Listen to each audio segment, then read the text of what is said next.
உலகம் முழுவதும் இன்றைக்கு கொண்டாடப்படுகின்ற மே தின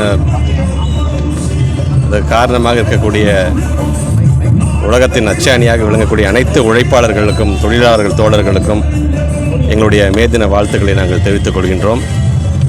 மே தின வாழ்த்து என்று வரும்பொழுது ஒட்டுமொத்தமாக இந்த சமுதாயத்தின் முன்னேற்றத்திற்காக உழைக்கக்கூடியவர்கள், அது தொழிலாளர்களாக இருந்தாலும், பத்திரிகை துறையை சார்ந்திருக்கின்றவர்களாக இருந்தாலும், ஊடகத்துறையை சார்ந்திருக்கின்ற நண்பர்களாக இருந்தாலும், ஒவ்வொருவரும் ஒவ்வொரு விதத்தில் இந்த சமுதாயத்தின் முன்னேற்றத்திற்காக உழைத்து கொண்டிருக்கின்றார்கள்.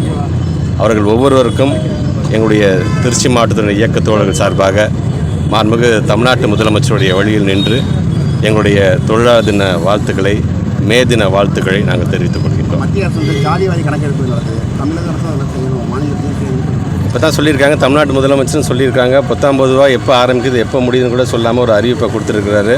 உங்களுக்கே தெரியும், பீகாருக்கு அடுத்தது தேர்தல் வர இருக்கின்றது, 5 மாநில தேர்தல் வர இருக்கின்றது. இனி அந்த தேர்தல் காலம் வரும்போது இந்த மாதிரியான பல விதமான அறிவிப்புகளை நம்ம அவங்கள்ட்ட எதிர்பார்க்கலாம். அறிவிப்பாக இருந்துவிடக்கூடாது, அதை நடைமுறைப்படுத்துகின்ற விதத்தில் அது செயல்படுத்த வேண்டும். அப்படி வரும்போது கண்டிப்பாக தமிழ்நாட்டு முதலமைச்சர் என்றைக்குமே அதுக்கு தயாராக இருக்கிறார். பள்ளிகள் திறப்பு வந்து தள்ளி போக வாய்ப்பு இருக்குது. கிட்டத்தட்ட திருச்சி மாவட்டத்தில் 104 டிகிரி வந்துருச்சு பார்த்தோம் நாங்கள். அதில் அந்த நேரத்தில் அதை பார்த்து நம்ம முடிவு பண்ணுங்கள். இப்போதைக்கு ஜூன் மாதம் 2ஆம் தேதி என்று நாங்கள் சொல்லியிருக்கிறோம். நாங்கள் அன்றைக்கு எப்படி அந்த வெயில் தலைமை பார்த்து தமிழ்நாட்டு முதலமைச்சருடைய அலுவலகம் நமக்கு என்ன சொல்லுது, அதுக்கு தகுந்தப்ப அது முடிவு எடுக்கப்படும். அதிகப்படியான பணம் யாருமே தனியார் பள்ளிகள் வாங்கக்கூடாது. ஏற்கனவே சட்டமன்றத்தில் பேசும்போது சொல்லிங்க, 2009 வந்து இந்த கட்டணத்துக்கான நிர்ணயம் செய்கின்ற ஒரு ஆணையமே நம்ம வச்சுருக்கிறோம், ஒரு முன்னாள் நீதியரசர் தலைமையில்.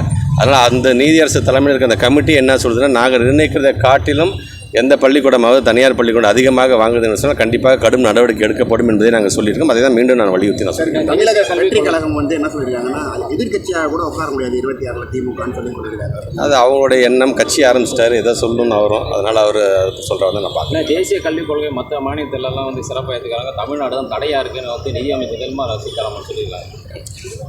பொதுவாக வந்து நமக்கான கொள்கை என்று வரும்போது தேசிய கல்விக் கொள்கைங்கிறது வெறும்னா மொழி சார்ந்தது மட்டும் இல்லாமல் அது இன்னும் நிறைய ஷரத்துகள் இருக்குது. பிள்ளைங்களை வந்து இடைநிற்றலே இல்லாத ஒரு மாநிலமாக இன்றைக்கி நம்ம இருக்கோம் பார்த்தீங்களா, அந்த இடைநிற்றலை அதிகப்படுத்தக்கூடிய அந்த வேலையை தான் அவங்க செய்ய போகிறார்கள். ஆக அந்த மாதிரி பிஞ்சு குழந்தைங்கள் கூட அந்த பயத்தை கொடுக்காத வண்ணம் ஒரு RTE ஆக்ட் அப்படிங்கிறத 1 to 8 வந்து ஆல் பாஸ் போயிட்டு 9th 10th நம்ம எவாலுவேஷன் ஆரம்பிக்கிறோம். ஆனால் இவங்க வைக்கிறது பார்த்தீங்கன்னா 3, 5, 8 வைக்கக்கூடிய இது மூலமாக பார்த்தீங்கன்னா அந்த குழந்தைங்களோட இடைநிற்றல் அதிகப்படுத்தும் என்கின்ற அந்த காரணமும் ஒரு ஒன் ஆஃப் த காரணம். அது மட்டும் இல்லாமல் ஆசிரியர்களை வஞ்சிக்கக்கூடிய, மாணவர்கள் நலன் சார்ந்து வஞ்சிக்கக்கூடிய பல சரத்துக்கள் இருக்கின்றது. எல்லாம் சேர்த்து தான் குறிப்பாக நம்முடைய உயிர் பிரச்சனையாக இருக்கின்ற மொழி பிரச்சனையை அவங்க வந்து தேவையில்லாமல் சொல்லுவாங்க. நம்மளை பொறுத்தவரைக்கும் நம்ம ஏற்கனவே வந்து பல விதத்திலும் இருமொழி கொள்கையில் வந்து எந்த அளவுக்கு நம்ம வந்து நிறுவனம் செய்யப்பட்டிருக்கின்ற ஒரு சிஸ்டமாக நம்ம இருக்கோங்கிறோம். மும்மொழி கொள்கை வந்து ஒரு ஃபெயிலியர் சிஸ்டம். ஆனால் அதை வந்து நீங்கள் பின்பற்றுன்னு சொல்வது வந்து ஏற்கத்தக்கதில் இருந்து வழக்குகள் வந்துருச்சுன்னா மிக விரைவாக கிட்டத்தட்ட ஒரு செகண்டரி கிரேட் டீச்சர்ஸ் அண்ட் பிடி டீச்சர்ஸ் எல்லாம் சேர்ந்து கிட்டத்தட்ட ஒரு 6000 பேருக்கு நீங்கள் எப்படி காத்துட்ருக்கீங்களோ அதே மாதிரி நாங்களும் நீதிமன்ற தீர்ப்புக்காக காத்துட்ருக்கிறோம். வந்த உடனடியாக கண்டிப்பாக அது நிரப்பப்படும். கூட்டணியில் மேலும் பல கட்சிகள் இணைய வாய்ப்பு இருக்கு. தமிழ்நாட்டு முதலமைச்சர் தலைமை கழகம் சேர்ந்து எடுக்க வேண்டிய முடிவு.